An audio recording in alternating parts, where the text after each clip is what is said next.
perguntas, estou atrasado, bem atrasado, né? E começo agradecendo o convite do professor Donzato. Na filosofia, a gente costuma chamar esse tipo de ocasião, lembrando de um filósofo, Spinoza, um encontro alegre, né? E aumenta a nossa potência de vida, né? A Unicamp não é agora que eu chego aqui. Eu cheguei aqui lá em 2010, convidado pela professora Rossana. Um ano antes, ela tinha me mandado um livro de presente, me convidou para a abertura de um projeto muito importante com o pessoal do Canadá, né? E depois, em 2015, uma aluna da professora Rossana e da professora Erudito Leal me convidou para participar de uma banca de mestrado, né? Foi, para mim, muito marcante na minha vida. Eu não tenho os títulos acadêmicos, né? Mestrado, doutorado, e eu começo por aí, né? E eu fui ler a tese. Eu gosto muito de metodologia, epistemologia, fiquei achando um monte de perguntas para fazer, e era uma tese sobre narrativas de pessoas com esquizofrenia tratadas no CAPS. E eu comecei a ler as narrativas, né? E aquilo foi mexendo comigo profundamente. E eu falei, deixa de lado a metodologia, a teoria do conhecimento. Eu preparei 4 perguntas que eram caras e fiz um relato na hora da minha intuição. Eu fiz um relato da minha história em 15 minutos, no formato da tese. Depois fiz as 4 perguntas, deu um pouco de trabalho para Ellen responder, né? Faz parte de uma banca. E assim, antes de chegar aqui, conheci o Toffoli bem antes, né? Antes dele chegar aqui. Então, eu começo falando assim, eu faço sobre estigma, defesa de direitos de pacientes com transtorno mental grave, né? E depois, no final, sobre superação ou restabelecimento, como nós traduzimos aqui no Brasil a palavra recovery, que não é equivalente, mas e aí eu vou tentar. Então, essas coisas que eu estou contando para vocês foi acontecendo comigo lá desde 2001. Mas antes de 2001, para que eu consiga me situar aqui e vocês depois poderem fazer perguntas, né? Eu vou tentar cumprir o horário até as 10h30, tenho aí mais ou menos 40 minutos. A esquizofrenia apareceu na minha vida no final da adolescência, começo da juventude, aos 20 anos. Tinha tentado 2 vezes física na USP, queria física na USP, né? E assim, eu fiz um curso técnico muito bom, de 2º grau, muito bom mesmo, né? Mas as outras disciplinas que caíram no vestibular, eu era leigo, né? Fiz 2 anos de cursinho, não consegui. Entrei numa questão de depressão, mas não no sentido que vocês conhecem, mas lá no sentido da melancolia, da perda de si, né? O Dr. Donzato conhece psicanálise. É uma coisa mais profunda do que uma questão neuroquímica, né? Uma questão de perda de sentido. E isso disparou em mim em 84 o primeiro episódio psicótico. Os pródromos não foram percebidos pela minha família, mas ninguém tinha noção do que era, né? E eu saí um domingo para ir na igreja da Sé, tentei falar com o padre não falou comigo, eu desci, não entrei no metrô que estava na minha frente, fui entrando no metrô Liberdade, vinha vindo o trem do metrô e eu me joguei na frente do trem. Eu escutei uma voz interior, não externa, interior. Por que você não se mata? E o ônibus vinha vindo e eu me joguei na frente. E acordei 3 dias depois, sem minha perna direita. O que isso a questão não é exatamente psicopatológica ou... o problema para mim, e eu vou ir exemplificando isso com vocês, é quando a vida perde o sentido. Esta que é a questão. E aí pode emergir qualquer coisa. E eu vou tentar falar para vocês, sem me envolver num linguajar teórico. Porque eu tenho certeza que a maioria de vocês sabe mais de neurobiologia do que eu, mais do que psicopatologia. Está aqui o professor Del Galarron, que eu desconheci agora.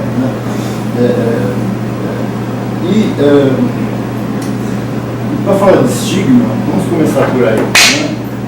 Estigma, pode deixar eu... Estigma, além das definições conceituais, é quando as outras pessoas enxergam você como uma pessoa menor, como uma pessoa estragada. Eu passei por isso lá quando saí de muletas da minha casa. Em 84 não tinha essa história de portador de deficiência física, acessibilidade, era aleijado, eu era um aleijado. E, bom, eu coloquei na minha cabeça, vou voltar a andar, me dediquei a colocar uma perna mecânica. Em coisa de 6 meses, eu estava com a perna mecânica. E, assim, vou fazer para vocês o resumo do resumo. Essa história é cheia de detalhes. Depois vocês podem puxar alguma coisa. E prestei vestibular para uma universidade que tinha um vestibular no meio do ano, e fui estudar física na Federal de São Carlos, aqui perto. Foi um outro processo, um outro caminho, um lugar muito bonito. Quem conhece a Federal de São Carlos, ela era uma fazenda, tem um lago, tem quadra, ginásio poliesportivo, piscina. Foi toda uma experiência muito rica durante 2 anos. Até que eu tive meu segundo episódio. Pegando o ponto central, eu comecei a fazer uma terapia psicanalítica com um psicanalista que hoje eu privilegiaria um pouco mais. Era uma pessoa narcisista, uma pessoa que só queria colocar ele sobre você. Então, uma sombra sobre o eu.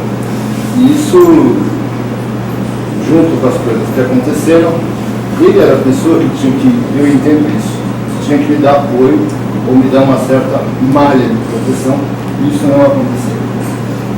E eu fui internado no interior de São Paulo por 1 mês. Minha irmã gastou a entrada, ela ia dar um apartamento, fazendo a minha internação num local particular. Isso em 87. Vou dizer para vocês que em 87 era tudo muito ruim. Hoje tem muitas coisas muito ruins, mas tem algumas coisas melhor. E aí vem uma experiência com o estigma, que é o seguinte: eu que fazia parte do movimento universitário, do movimento da política universitária, e em todas as festas, no Centro Acadêmico da Federal, no Centro Acadêmico da USP, dava aula no Centro Acadêmico da USP, no supletivo de 2º grau, tinha todo mundo, conhecia praticamente todo mundo na cidade, e as pessoas me viram em crise, delirando, E depois que eu fui internado, voltei, eu passei por uma experiência muito marcante, que eu tinha 5 amigos só. Todos aqueles amigos de festa, de aula, desapareceram. Se eu fosse mensurar as pessoas que não falavam comigo e se elas desaparecessem, eu estava num campus enorme, vazio, que eu podia ver 5 pessoas. E a coisa mais difícil do estigma é o outro fingir que não tiver.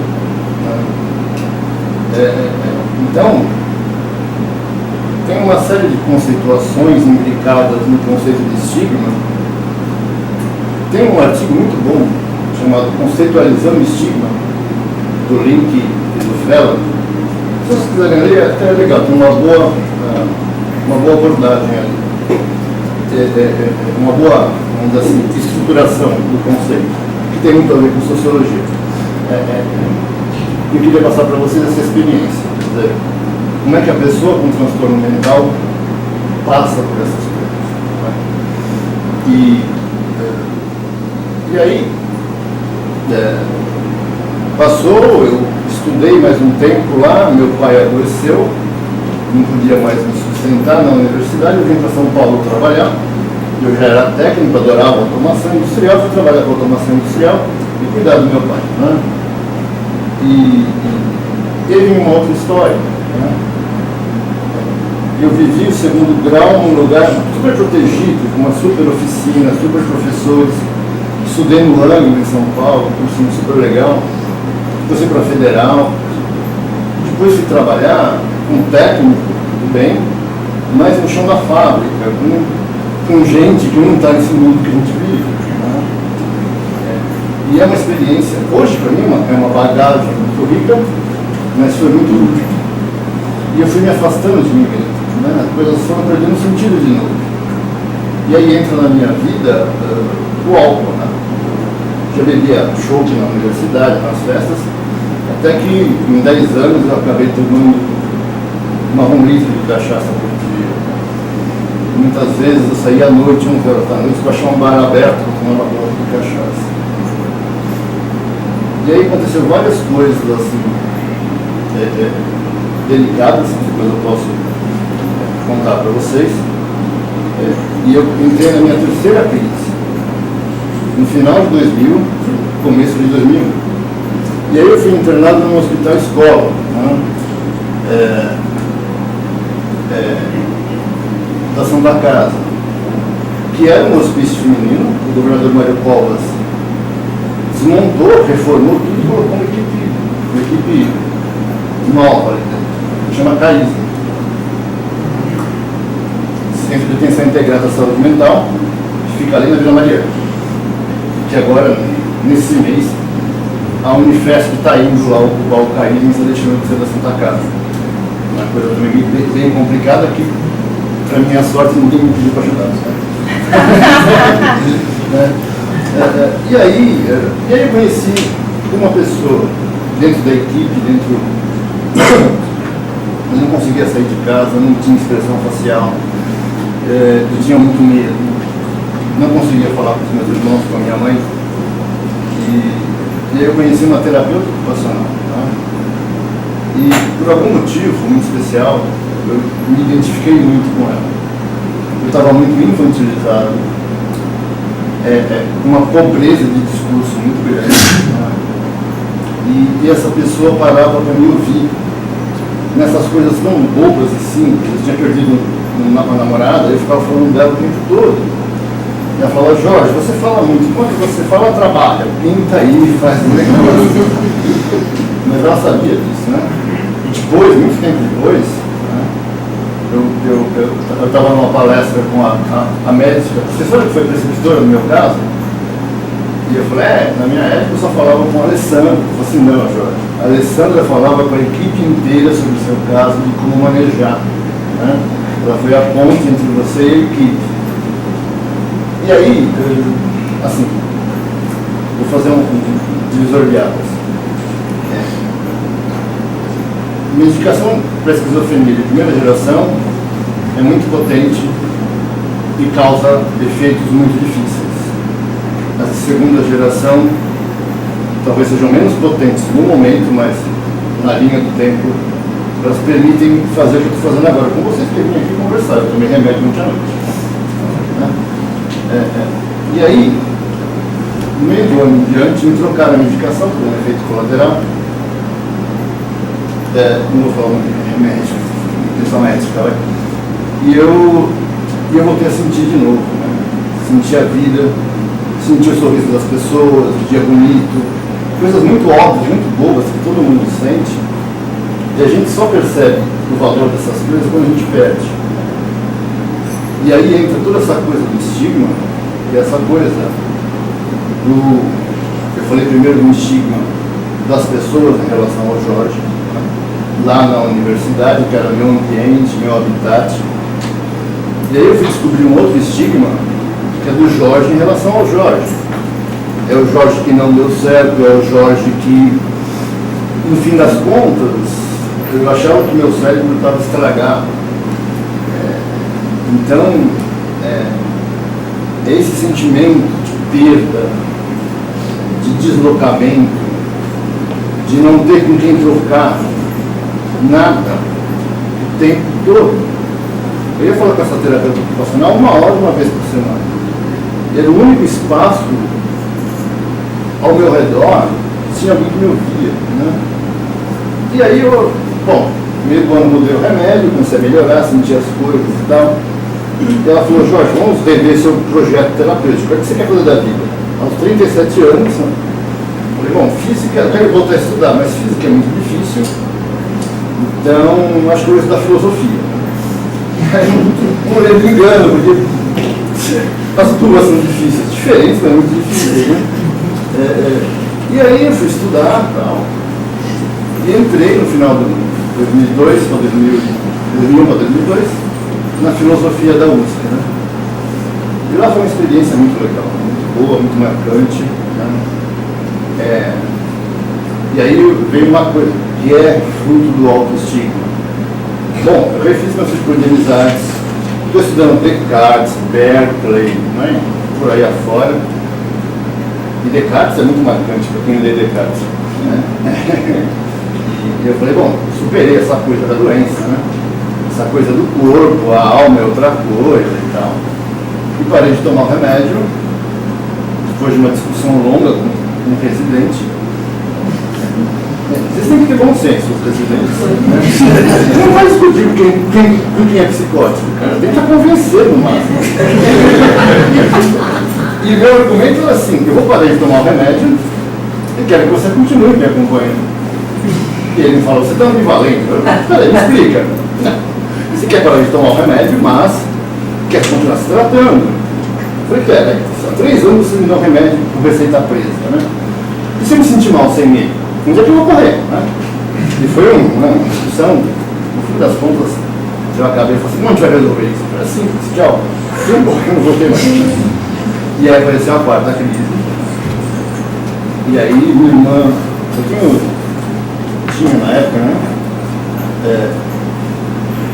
Tinha 2 irmãs, 3 irmãs e um irmão.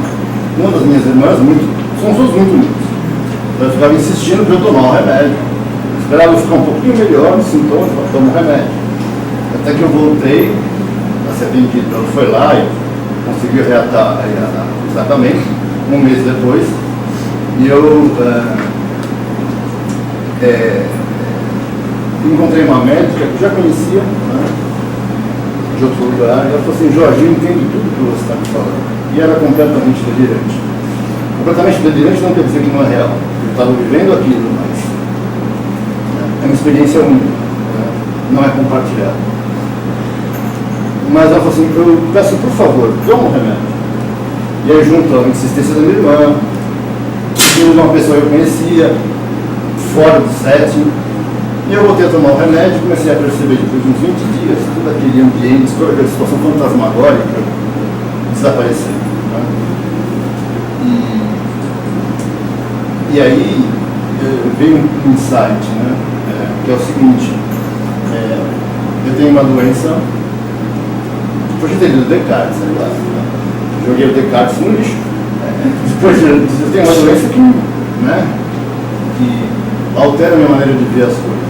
Eu preciso de 2 coisas, desse remédio, ou de outro, remédio, e de ter pessoas, relações de amizade, uma rede de amizades que me garantam que o que eu estou vendo é real e o que eu estou vivendo corresponde ao que as pessoas vivem. Isso não é fácil. Pense em abrir mão de todas as suas certezas. Isso é muito difícil. Essa foi a maneira que eu encontrei de lidar com o autoestima. E de 1 ano antes, no final de 2001, eu tinha ido num encontro de um projeto de onde nasceu a arte, chamava SOS. Que era um encontro aberto, chamado Conversando sobre Esquizofrenia. Era num auditório grande, e eu entrei no auditório, sentei. Aquela terapeuta ocupacional tinha me indicado esse encontro, né? E eu comecei a olhar as pessoas, eu achei algumas pessoas ali diferentes, né? E eu identifiquei, óbvio, né? E eu pensei comigo, pelo menos eu não sou igual a essas pessoas. E isso é, para mim, a marca do autoestigma e estigma internalizado. E depois eu fui fazer atividades, fui lá participar desse projeto, com a Cecília Vilares, né? E fui participar de atividades com essas pessoas, e em menos de 2 anos elas viraram grandes amigas minhas. Então foi um processo de me desfazer, que eu diria, de uma superficialidade, de uma superfície das coisas. Em 2003 para 2004, eu conheci o Rodrigo Bressan. Rodrigo é um psiquiatra e neurocientista. Ele estava acabando de vir do doutorado no King's College com neurociência e me convidou para dar aula em 2005, em 2003 2004, ficamos amigos, né? Em 2005 ele me convidou para participar das aulas dele no final, aulas da manhã inteira, né? Isso de 2005 até 2011. E fizemos muitas coisas juntos. Né? E eu encontrei um lugar na universidade. Eu falo que eu tenho um trabalho marginal na universidade. Eu não tenho produção científica e nem tenho muita preocupação com isso. Mas transito pelo departamento, pelas coisas que acontecem, me sinto acolhido. Isso faz sentido para mim. Aquele Jorge que queria ser cientista, hoje participa das coisas do lugar que ele é, das coisas, do que ele sabe. O Rodrigo deu uma palestra lá em 2006 e comenta uma coisa do tipo: o Jorge é uma pessoa que tem muita sensatez. E esse trabalho com a Assis e com o Rodrigo rendeu muitas coisas. Eu conheci o Toffoli, um amigo nosso chamado Mário Matheus me indicou um grupo virtual chamado Em Defesa da Reforma Psiquiátrica, que eu participo até hoje. Conheci a professora Costana e mais um monte de gente, né? E fui entrando nesse universo da saúde mental. É interessante porque o mundo não sai da sua frente. Não tem como tirar fé da esquizofrenia, não tem como dizer que você não tem, não tem como convencer as pessoas do contrário. Essa é uma grande questão, né? Então, essa experiência hoje que foi para vocês com estigma, ela passa por isso tudo, né? Por essas vivências, né? E eu encontrei um lugar que a história, para mim, história faz sentido. Você pode encontrar pessoa que gosta de mexer com madeira, vai ser um excelente marceneiro, ou gosta de literatura, vai ser um autor de peça de teatro, um poeta. Muita gente escreve, muita gente escreve. Mas cada um encontra o seu lugar no mundo. Eu quero dizer, tem muitos lugares, o mundo é muito grande. Então, quando a gente fala em sair do estigma, isso está embebido numa série de outras coisas que eu vou falar daqui para frente, e acabar numa outra fala sobre recuo. Então, assim, sobre estigma, falando para vocês um fato, um vídeo, né? Espero que a gente possa conversar depois e trocar ideias. Não estou sofisticando intelectualmente, porque acho que não precisa, né? E isso só vai dificultar a conversa. Eu aprendi isso com os alunos de medicina. Tentei dar uma aula explicando esquizofrenia pela filosofia, ninguém entendeu nada, né? No último ano passado, primeira aula, eu tentei discutir com eles a questão do valor da vida, né? E aí, eu peço para eles fazerem uma redação no final, aula de uma manhã inteira, e eles escrevem: olha, o começo da aula foi confuso, mas quando a sua história foi legal. Eu falei: bom, e é fundamental, né? O que é a vida, o que é o sofrimento humano e o que se diferencia do outro, né? No fundo. Mas, então, assim, não adianta puxar essas coisas para... Filosofia é uma coisa muito emaranhada, né? Você não consegue entender o filósofo se você não entender a época que ele viveu, o que ele pensava e o que ele queria com aquilo que ele escreveu. Aí você começa a entender o que está no texto. Isso é muito... demanda tempo, esforço, né? E um ambiente propício, né? Com certeza, eu não vou discutir com vocês neuroanatomia funcional, não é minha praia, né? E vocês sabem, e é importante para vocês. Eu espero que vocês saibam como atender os seus pacientes, né? E por aí vai. Então, assim, aí entramos aí na área do direito. O estigma está embebido numa série de coisas, né? E vamos entrar na área do direito, né? A história do direito à saúde mental é longa, né? Ela começa lá há 30 anos atrás, né? Eu não vou repassar essa história, mas é uma história de dar valor para a vida humana. E as pessoas com transtorno mental viviam em condições subhumanas. E ainda em alguns lugares do Brasil ainda vivem em condições subhumanas. E tem todo um percurso, né? Toda uma história mesmo, né? E que acaba numa mudança da forma de tratar as pessoas com transtorno mental grave. Tem transtornos mentais considerados leves, a gente pode falar sobre isso, mas os graves são esquizofrenia, depressão bipolar profunda, transtorno bipolar, transtorno esquizoafetivo, problema de personalidade, né? Tem vários. A pessoa tem uma perda na vida muito marcante, né? E aí as pessoas se preocupam com isso, tentam montar um sistema de tratamento que acolha essas pessoas com esta realidade, né? E aí tem todo um contexto, né, que vale a pena vocês abrirem para olhar, abrir a cabeça para olhar, não hoje, 2018. Olha isso lá em 2006, 2007, né? 2001, quando foi 89, tem todo um movimento, né? Fechamento do hospital em Santos, a proposta da Lei 10.216, que é um projeto de lei Paulo Delgado, depois tramitou até 2001 para virar lei, né? Com um substitutivo, tem todo um contexto, né? Uma mudança no país, da ditadura para a nova república, tem todo, se você não olhar essas coisas, você não entende o que se passou, e aí o discurso que se tem hoje, que isso foi ideológico, né? E aí eu pergunto, quem de vocês tem uma pessoa com transtorno mental em casa, grave? Ninguém, né? Então como é que é essa história de viver com isso, né? E isso é uma discussão longa, né? E eu trabalho lá num departamento que faz ciência de ponta e tal, e acompanhado da Cissa, Cecília Vilares, que é uma terapeuta ocupacional e de família fora do padrão. Ela gosta de terapia sistêmica, umas coisas meio, né? Ela entende, ela me ensinou. E defender direitos hoje é uma coisa muito difícil.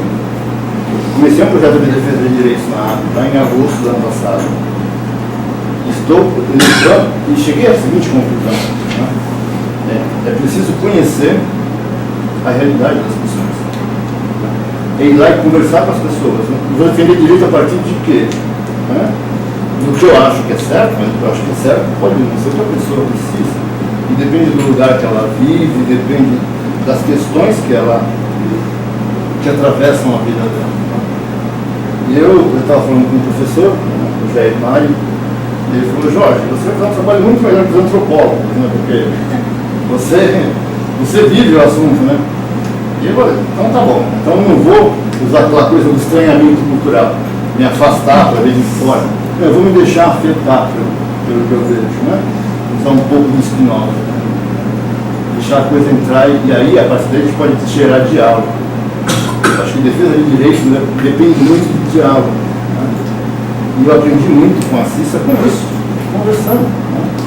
Conversando, fazendo juntos. É a presença que faz a diferença, que faz a mudança, né?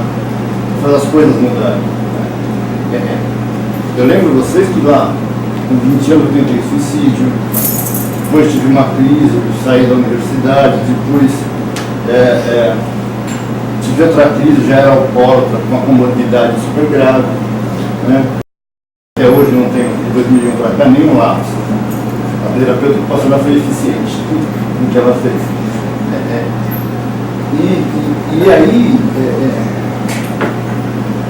E aí é isso.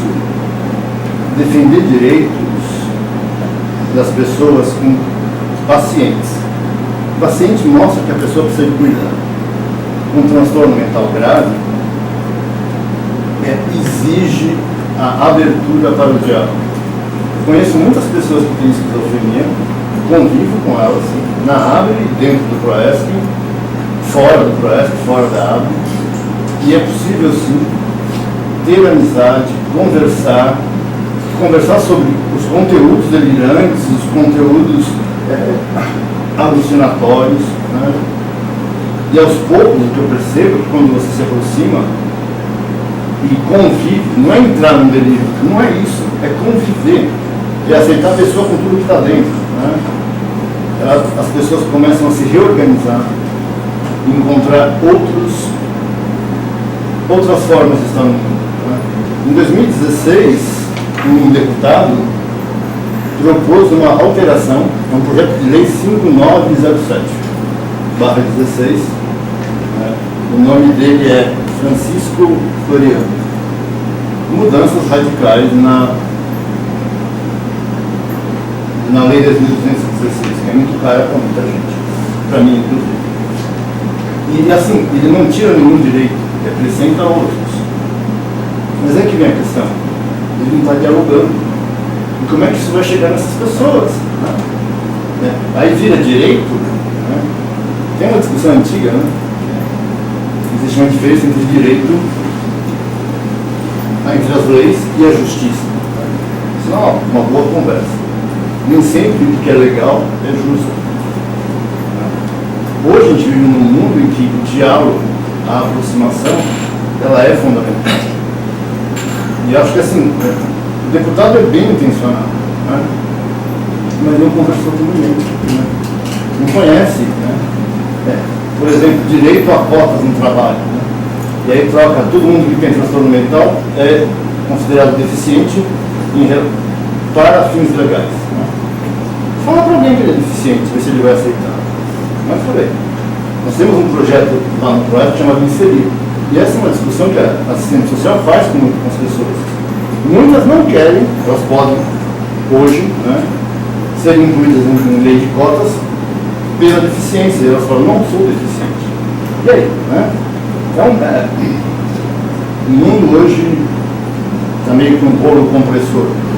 Lá na ditadura militar foi outro rolo compressor, né? Turbulento, violento.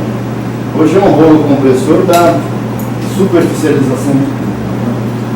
Então, essa é a parte do defesa de direitos. Eu não vou entrar em detalhe, a gente pode abrir para conversar. Como eu vejo os direitos das pessoas com transtorno mental, a partir de quais pressupostos, né? A gente tem que olhar para trás, no século XX, que teve 2 guerras devastadoras. E aí, a última acabou em 45, em 48 foram formadas as Nações Unidas a Declaração dos Direitos do Homem, né?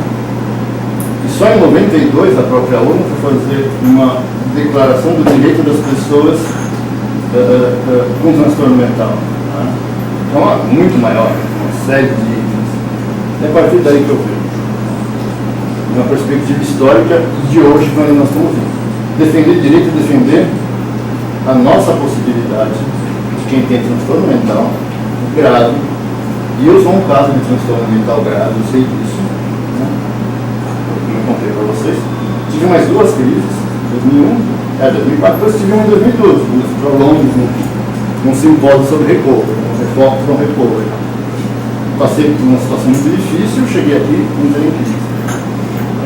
Legal que no mesmo ano a equipe da psiquiatria na graduação fiz no primeiro semestre, no segundo semestre o Rodrigo Bressan e outras pessoas, Elisa Britsky e outras pessoas me colocaram para dar aula no segundo semestre.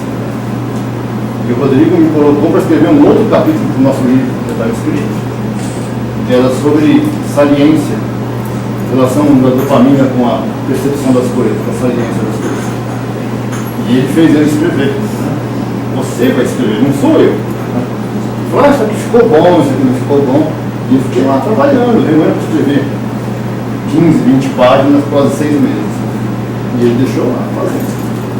Isso é não ter estímulo.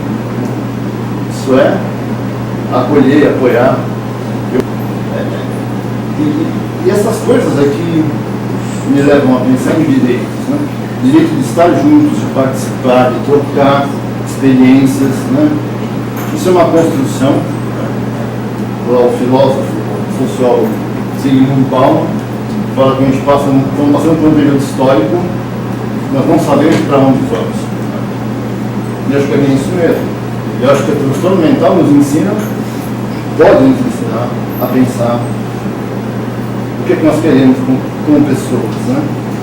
Pode nos levar a pensar que aquele que está na sua frente bem pode ser você uma hora ou outra, ou bem pode ser um parente seu, ou bem pode ser a pessoa que você ama, né? Então, direitos eu penso mais em termos de relação entre como se aplica a lei e um princípio ou princípios de justiça, né? É isso. E por fim, sobre recovery, né? Vou falar rapidinho, tem um minuto. Vamos falar. Recovery é um conceito. Na verdade, recovery é um movimento que começou nos países de língua inglesa. Eu estudei um pouco mais o recovery nos Estados Unidos, né? Isso na começo da década de 80, onde as pessoas com transtorno mental, como esquizofrenia, é o seguinte,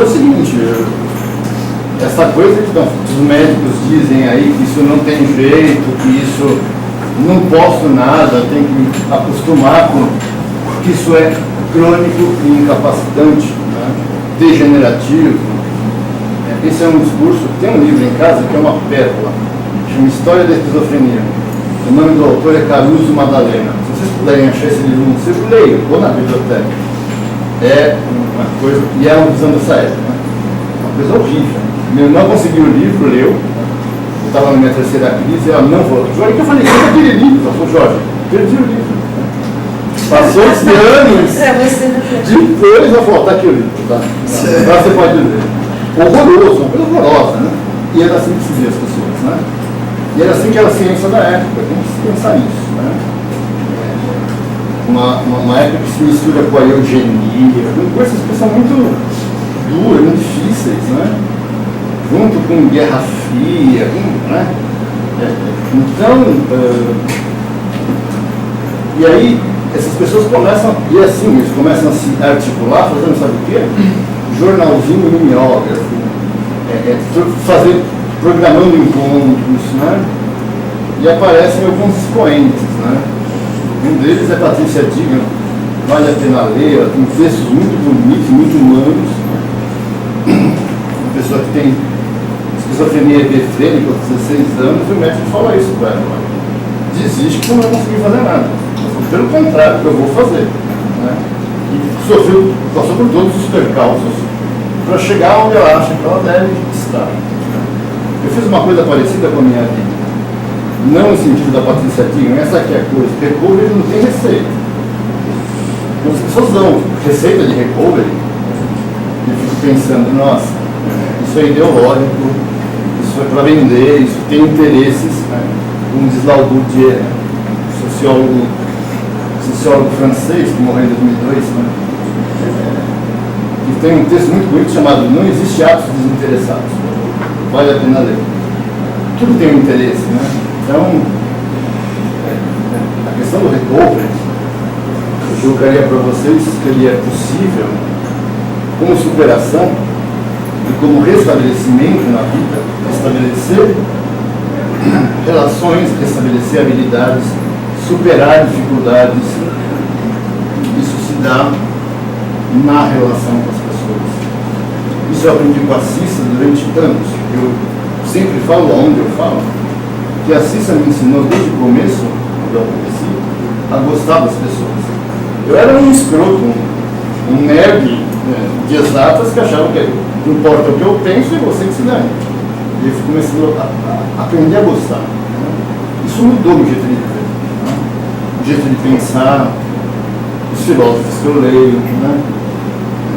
E minha maneira de estar no mundo, né? E eu descobri, depois dos 38 anos, que é possível, né? É possível ter uma vida boa, grata com as pessoas, né? E para fechar essa questão do recovery, né? Tem uma coisa assim, filósofos que passaram pela guerra na França, né? Um é o Sartre, que tem umas frases assim para impactar, né? Tem um livro chamado Existencialismo e Humanismo, que ele afirma lá que a existência precede a essência. Não existe uma essência de homem. Você é aquilo que você constrói existindo. Quando você pega um critério diagnóstico, vê se encaixa em tal e tal e tal coisa, e pronto, né? Pronto o começo, porque aí você vai conhecer a pessoa, aí você vai participar da existência dessa pessoa e ela da sua, quer você morrer. Vocês vão passar pela experiência de ir para casa preocupado com o que aquela pessoa vai fazer. Eu estou preocupado com uma pessoa que eu nem conheço, que está na Bahia, né? Que está escrevendo com umas coisas muito difíceis, e eu angustiado, né? Isso é para que haja troca e crescimento de ambas as partes. Essa coisa da existência preceder a essência, é necessário uma coisa chamada implicação. Você se implicar com aquilo que você sente e com o que o outro transmite para você. E aí vira uma relação humana. E o seu conhecimento de psicofarmacologia, de toda o remédio que entra pela boca, passa pelo corpo inteiro e chega a um outro produto lá no cérebro, que entra na sinapse, você começa a relacionar isso com o cara está confiando em mim. O cara conseguiu dar um passo para frente, ou ele está regredindo, e aí entra no jogo, né? Esse conhecimento tem que servir para alguma coisa. Se fosse só para aviar a receita, seria fácil. Infelizmente, muitos lugares funcionam assim, só para aviar a receita. Eu costumo dizer assim, sem vínculo, sem relação terapêutica, não tem tratamento nenhum mais na medicina. Então, o recovery passa, para mim, por isso, né? É estar no mundo, quem me proporciona estar no mundo bem são meus amigos, entre eles tem professores, entre eles tem pessoas com esquizofrenia, e entre eles tem pessoas que não têm transtorno mental nenhum. E são muito difíceis também, ou muito fáceis, né? Então, né? Descolar dessas coisas. Recovery, superação, eu acho que é voltar a entrar no mundo. Não para brigar, né? Não precisa mais brigar com o médico já descobriu que não é assim, né? A questão da neurodegeneração, também tem a questão da neuroplasticidade, né? Então não é assim, né? É assim, não preciso pensar igual a Cícero, não preciso pensar igual a Rodrigo, pelo contrário, nós sabemos que pensamos diferente, mas quando vamos fazer as coisas juntos, aí é como, sei lá, quarteto de cordas, falta o quarto, aí a gente toca, cada um toca a sua parte e faz, né? E é legal, e é bacana, né? Então eu penso que superação é um processo constante, né? É um processo que você aprende a fazer, né? Um modo de funcionar. Os problemas estão lá, você tem que viver com eles. Liberdade não é escolher o que você quer, liberdade é enfrentar a realidade que te é inevitável. Porque aí você não é escravo dela. Então, isso é liberdade, isso é recovery. Isso é superação ou estabelecimento. Fecho aqui, acho que passei do tempo, e abro para 10 minutos. Para uma conversa com vocês. Desculpem se eu fiz.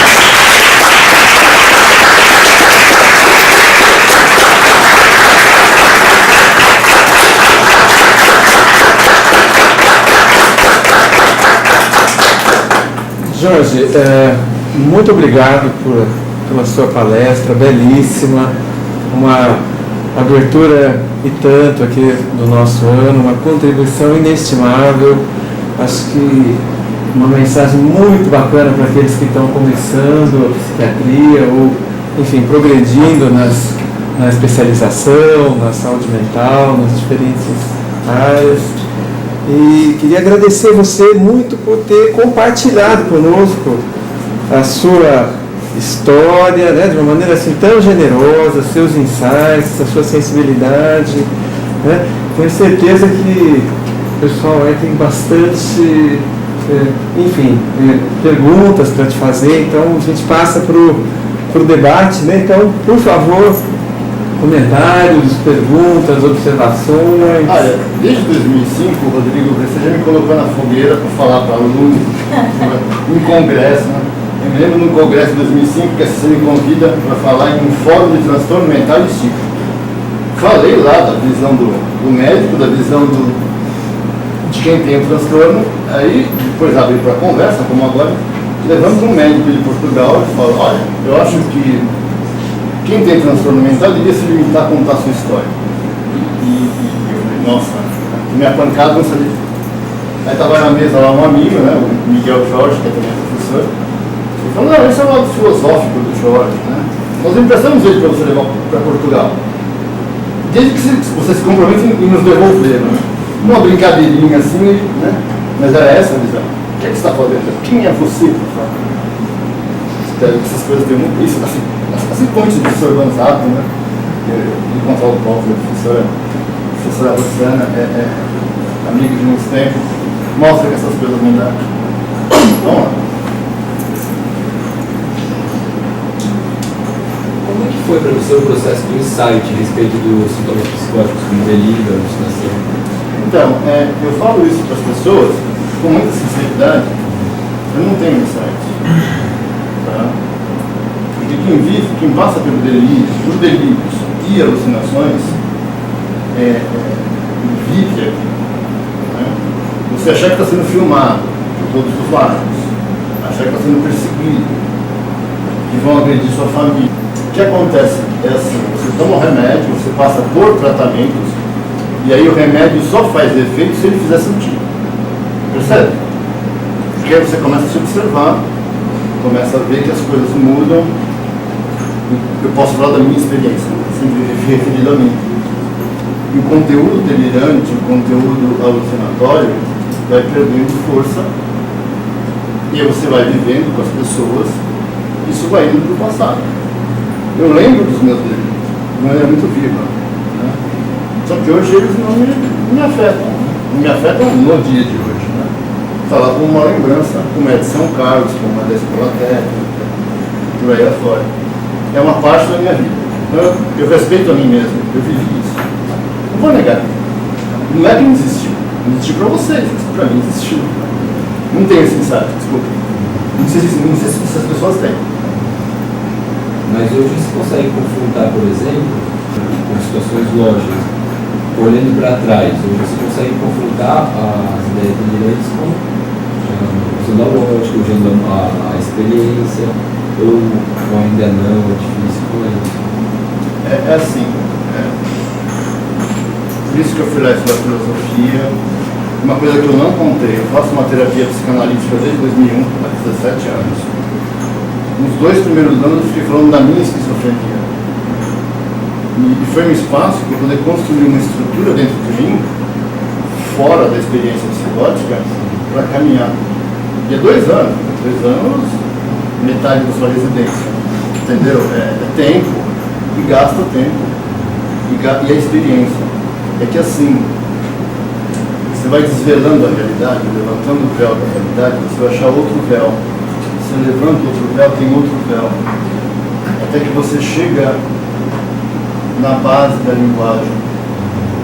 Abaixo da linguagem tem crenças básicas. Essas crenças todo mundo tem. Aí você começa a ver que, a escolha frente à vida. Eu escolhi não sofrer mais. Isso que meu amigo que está escrevendo lá da Bahia não está conseguindo perceber. Eu não consigo dizer. Não precisa sofrer. Mas é difícil. Esse é o insight, né? Que a vida tem sentido, que as coisas não precisam ser totalmente ditas. Muito da minha relação com a minha psicanalista é não dita, né? E aí ela descobre que aconteceu as coisas, fala, você não me contou, se eu fosse contar tudo, não perde a graça, né? Mas é assim, né? Sabe, é vivendo. Pode ajudar, o remédio ajuda muito nos sintomas positivos. Muito. Você consegue ter um controle. Eu tenho um controle, tem lá um processo biológico gerando isso, que está sob controle. Porque eu sigo o tratamento, porque eu falo com o médico todo mês. Quando eu me sinto mal e não tenho uma causa, eu aumento a medicação. Eu preciso combinar com ele. Aumento a medicação, depois falo com ele, no dia seguinte. Às vezes ele me chama lá para me ver, às vezes fica para outra consulta. Mas eu vou me mantendo numa certa estabilidade, não é uma linha reta, é uma coisa meio flutuando no limite do que a gente pode dizer que é positivo. Tá tudo normal. Então, Jorge, enorme prazer, desculpa eu estou afônico, porque espero que todos consigam ouvir. É enorme prazer te encontrar aqui, foi uma surpresa grande e muito boa quando o Cláudio anunciou que você vinha aqui hoje falar com a gente. E grande parte do nosso contato foi virtual, né, naquela lista de e-mails. Sim. E eu até estava comentando com o Cláudio, com a Clarissa, que eu concordo com o Rodrigo, que uma das suas grandes características é uma pessoa muito sensata. Às vezes eu tinha a impressão de que você era a pessoa mais sensata na lista inteira. Mas enfim. Aí, então, portanto, eu queria ouvir levando em consideração que aqui na sala tem muitos estudantes de medicina. E a maioria deles não vai ser psiquiatra. E aí, uma das coisas que é muito vinculada a esse departamento é essa relação entre a saúde mental para aqueles que vão ser médicos e que não vão ser psiquiatras.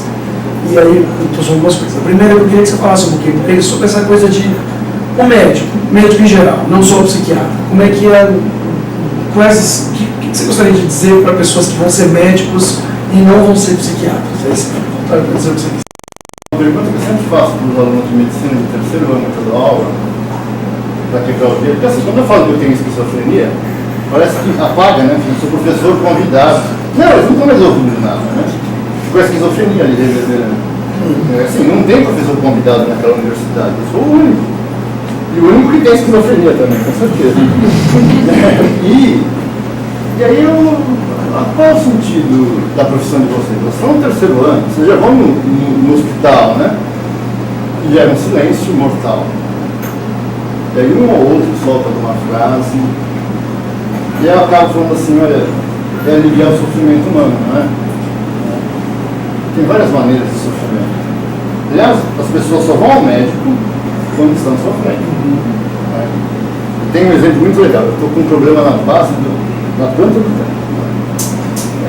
Chama fibromatose da base plantar. Um negócio super complicado, eu vou ter que cuidar por bastante tempo. E eu descobri a sola do meu pé. Porque até então eu não tinha olhado para a sola do meu pé. Vocês pintam isso? As mulheres pintam as unhas e tal. Eles não olham para a base do pé. Né? Você só percebe que tem alguma coisa ali, isso tem várias outras maneiras de perceber que as coisas existem. Pelo prazer, por exemplo. Paladar, olfato, sexo também. E tem outras maneiras de perceber que as coisas existem, que é através do sofrimento. E eu acho que o médico tem esse trabalho especial de cuidar do sofrimento. E eu acho que eu vejo muitos médicos trabalhando, muitos ex-alunos, parece que essa aula não entra na cabeça deles, né? Fica muito técnico, muito, né? Talvez seja uma forma de se defender de um ambiente que é super agressivo, né?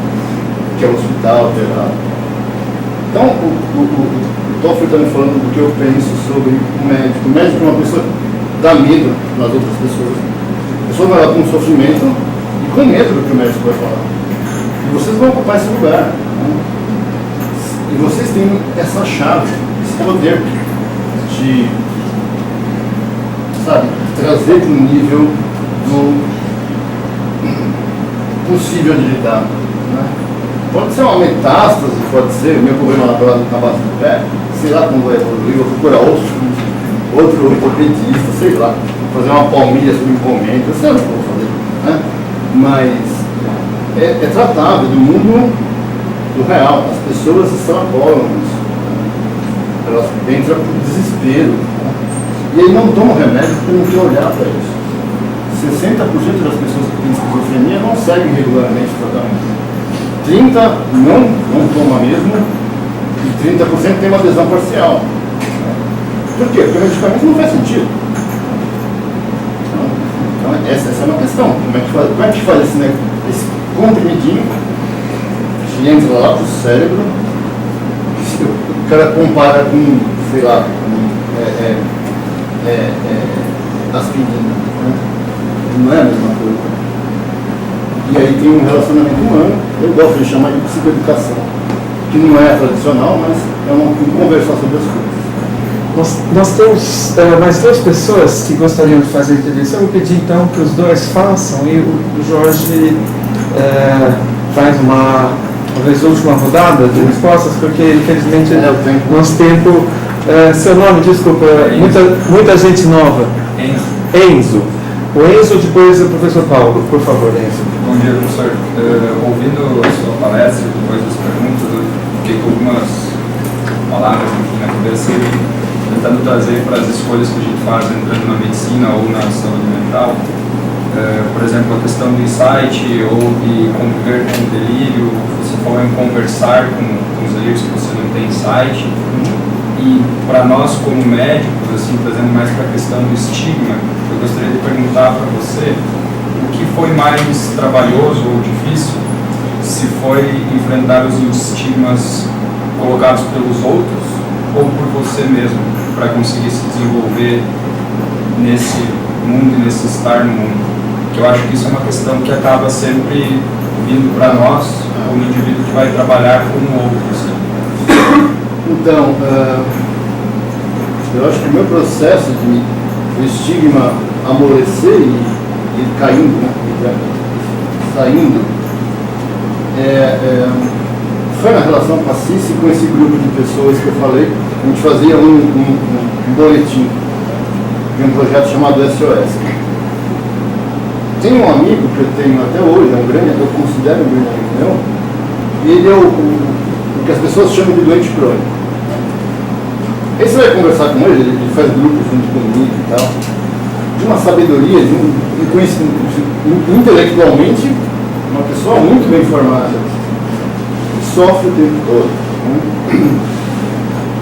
Então, se desfazer do estigma é aceitar que algumas pessoas sofrem sim, algumas pessoas se matam. Eu acompanhei do ano passado para cá 4 suicídios, não foram dentro da ABRE. Um foi em um CAPS, e aí o pai vai na ABRE e fica apontando para mim. E aí passou do horário, mas no outro dia ele ficou recontando a mesma história, ele precisava falar com alguém. Isso faz parte da vida. Vocês vão perder paciência. Seja a área que vocês podem trabalhar. A morte existe, gente. Vamos ver no mundo poliana rosa, cor de rosa, né? E outras coisas, pessoas que evoluem mal, família que sabota o tratamento da pessoa. Tem todo e entrar nesse contexto, é o que eu falei, é se implicar com os afetos. E entender que você tem limites, todo mundo tem limites. E essa é uma balança muito tênue, muito delicada. Eu sempre aconselho quem trata pessoas com esquizofrenia a ter um supervisor.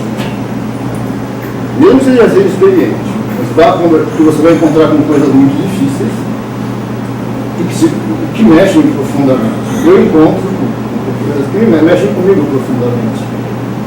E eu não sou Deus, né? Nem quero. Né? Ninguém é. Aliás, nem sei se Deus existe, para ser sincero com vocês.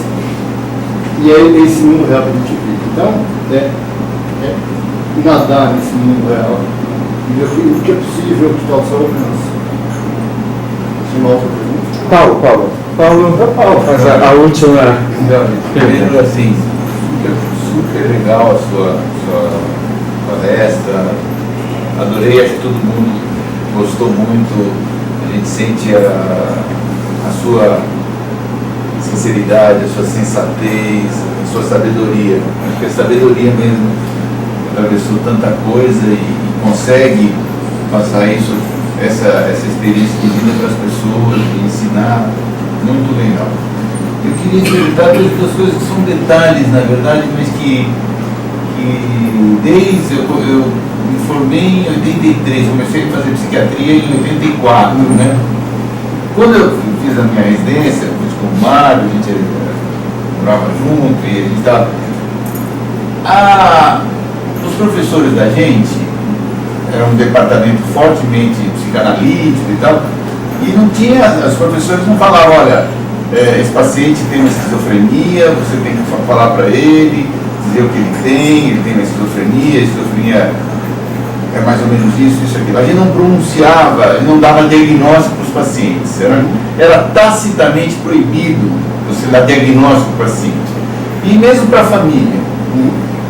Então, nesses últimos 30 anos, a psiquiatria mudou muita coisa, né? A psiquiatria foi ficando mais neurobiológica, menos psicanalítica, menos existencial, mais com ganhos e com perdas, né? E hoje eu queria saber o que você pensa disso, de psiquiatra que vê, um médico que vê um paciente com esquizofrenia, se ele deve falar para a pessoa, olha, você tem uma condição, um transtorno, uma doença chamada esquizofrenia. Quando ele está seguro disso, né? Esquizofrenia é um transtorno sério, você pode recair no futuro, você vai ter que... pode ser que você não consiga algumas coisas, pode ser que outras coisas você consiga. Então, essa é uma pergunta. Como é que você vê isso de falar para o paciente, para a família, o termo esquizofrenia e um pouco como se hoje se faz muito, como se ensinasse a família, ao paciente, o que é esquizofrenia. Então, essa é uma pergunta. A outra pergunta é uma coisa que você tocou, que é muito importante, que é a questão você tem uma pessoa com esquizofrenia, que desafios você coloca para essa pessoa, né? Porque a nossa experiência, a gente trabalha aqui com o Cláudio, no ambulatório, em psicóticos, tem uma equipe legal, boa, e a gente trabalha com um paciente muito grave, com esquizofrenia, paciente com esquizofrenia refratária. Né? A maior parte dos nossos pacientes usam clozapina, já tentaram muitas coisas, alguns internam para usar clozapina com ECT, fazer uma coisa radical, são pacientes gravíssimos, né? E a gente tem uma experiência, eu tenho isso, sempre converso, tal, que às vezes você pegar um paciente jovem com esquizofrenia, que está com 18, 19 anos, fazia primeiro ano de faculdade de engenharia aqui na Unicamp, e a família sonha que ele se forme e tal. Às vezes a gente sente que colocar esse jovem em uma série de demandas, ele não vai aguentar, ele vai surtar, vai espanar, né? Por outro lado, tem o risco, você falou de você, então você vai trabalhar no supermercado empilhando coisas, e não tem estresse e tal, e aí o indivíduo fica muito abaixo do que ele poderia dar, né?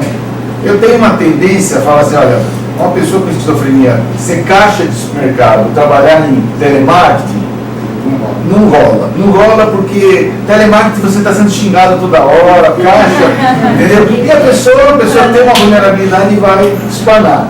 Então, a medida da exigência e como lidar com, sobretudo, famílias que exigem demais e exigem menos. Eu ouvi um pouco de você sobre esses dois questões. Assim, você fala de uma época em que, principalmente a de DSM-2, DSM-3, nos anos 80, mais ou menos, DSM-3, né? Tinha uma forte base psicanalítica, né? Eu fiz um favor para mim mesmo, que foi eu estudei psicanálise lá em 86, 87, e depois eu estudei mais. Eu falo para minha psicanalista o seguinte: eu não estudo psicanálise porque eu não quero saber o que está tão bom. Não fala de psicanálise, então. Não quero saber. Mas aí tem essas coisas lá do Lacan, com a psicose, umas teorias etiológicas, que é delicado, né?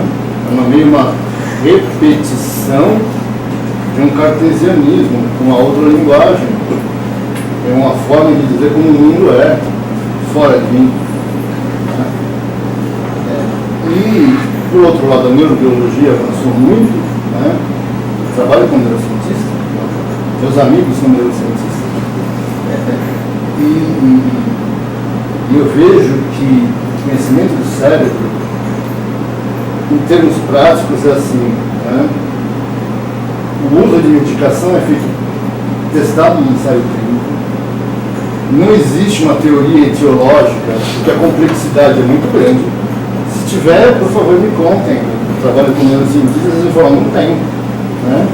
O negócio está lá com a genética, na formação do feto, das camadas do cérebro, neurodesenvolvimento, toda uma estrutura que é grande. Né? E na prática, o que eu faço, eu, Jorge, eu tomo 3 comprimidos por noite. É isso. Né? E isso ganhou um sentido na minha vida, uma relação com uma pessoa. Né? E aí, a esquizofrenia não é a mesma coisa, ela acontece em momentos de crise. E aí a condição de crítica é zero. Eu costumo dizer que você confia não em quem tem razão, você confia na pessoa que te acolhe. Então é hora de acolher primeiro. Né? Depois que a pessoa sai do momento crítico, está lá nos sintomas residuais, misturado com uma depressão pós-psicótica, começa a falar para ela do autocuidado. Eu falei isso num congresso de prevenção. Né? Perguntaram como era a prevenção na visão das pessoas que têm esquizofrenia. Uma contradição de termo, né? Como é que eu vou falar disso? Né?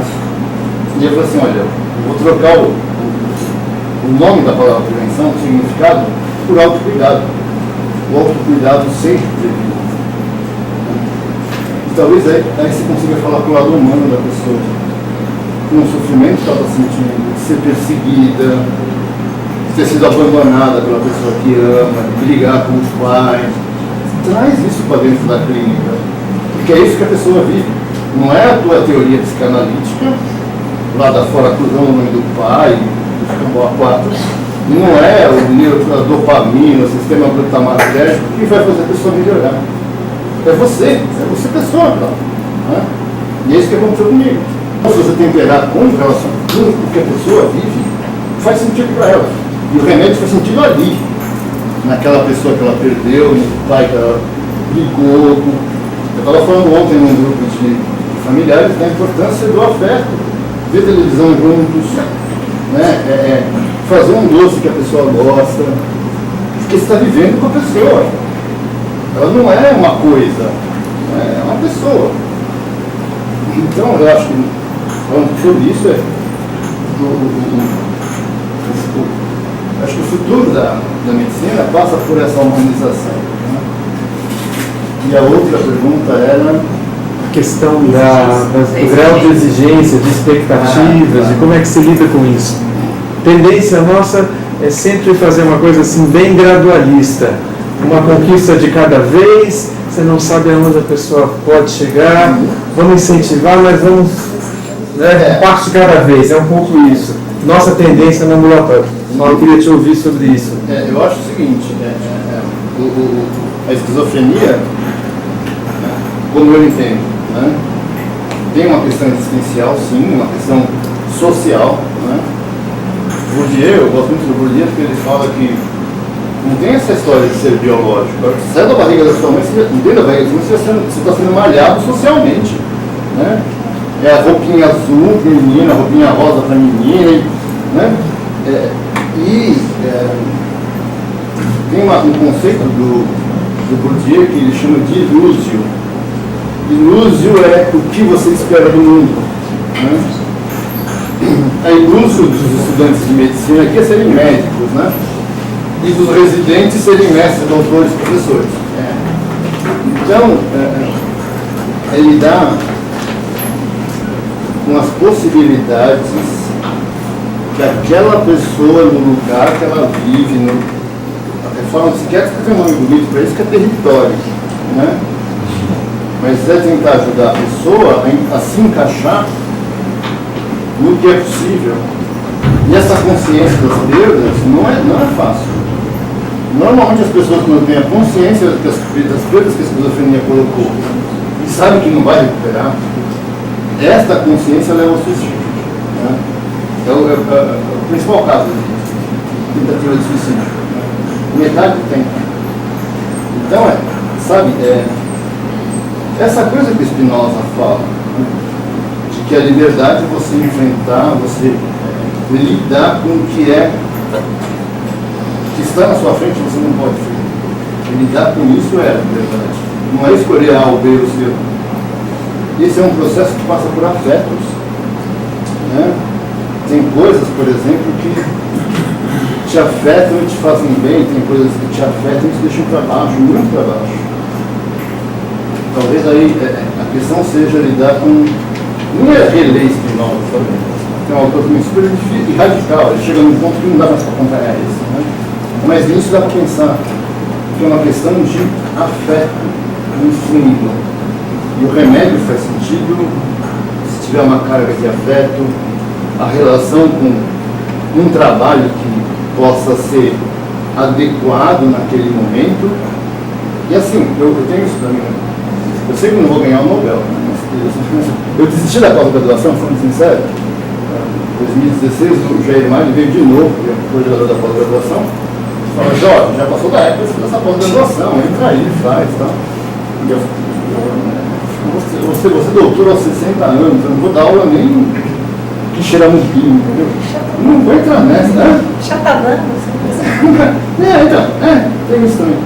Né? Então, sabe, eu entendo, eu sou uma pessoa que gosta de estudar, e entender o meu lugar no mundo, e eu viro dentro da universidade, porque às vezes eu gosto do que eu faço, também passa por essa consciência de perda, você percebe? Né? Isso está permeado com história de afeto, da minha família, da Cissa, do Nilton, entre um monte de gente, e que a vida ganha sentido para fora do prêmio que a sociedade coloca, do título que a sociedade se dá.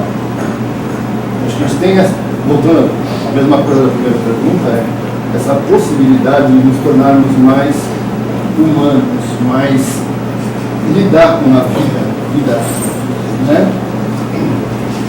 E se deixar afetar, e se implicar com os afetos. Isso é fundamental para os médicos. É isso que eu tento ensinar para os alunos lá na Unifesp. Isto é fundamental. Infelizmente é isso. Você pode ter um problema de uma doença qualquer, né? Sei lá, uma doença, um problema de glaucoma, fica cego. Eu tinha um garoto, um rapaz, um senhor que pegava ônibus em frente da loja do meu pai quando era garoto, eu ajudava ele no ônibus, ele tomou um tiro de chumbinho no rosto e ficou cego. E o cara achava que ele era o amante da mulher do cara. Ele não era. O cara errou de pessoas. Ele vivia com isso. Ele tinha um bom humor, assim, por exemplo. Né? Ele falou, nossa, como é que ele consegue ter bom humor? Né? E tinha. Né? E aí, são as coisas, esses são os desafios reais. Né? Desafio de defender pós-doc, não sei lá onde, que eu vejo com meus amigos fazendo. Um deles falou há um ano atrás, não, já publiquei os artigos, agora só falta escrever a tese. Eu falei, tá bom, vai nessa, vai. Agora, encontrei com ele essa semana e falou, Jorge, tô louco com aquela tese, aquela porcaria. Esse é o jogo, né? Mas tem gente que não joga esse jogo. A gente joga outro jogo. Talvez o jogo seja conseguir na padaria de manhã comprar pão. Jorge, nós tivemos alguns alunos que lamentaram muito aqui com os olhares, mas precisaram sair, né, por conta do nosso horário, eles têm outras atividades. Nós vamos ter, infelizmente, que encerrar. E, então, mais uma vez, os aplausos e o nosso agradecimento.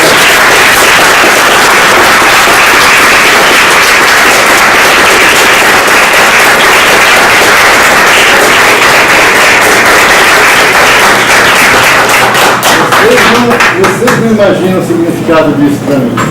Alguém que lá aos 20 anos sonhava em entrar na universidade.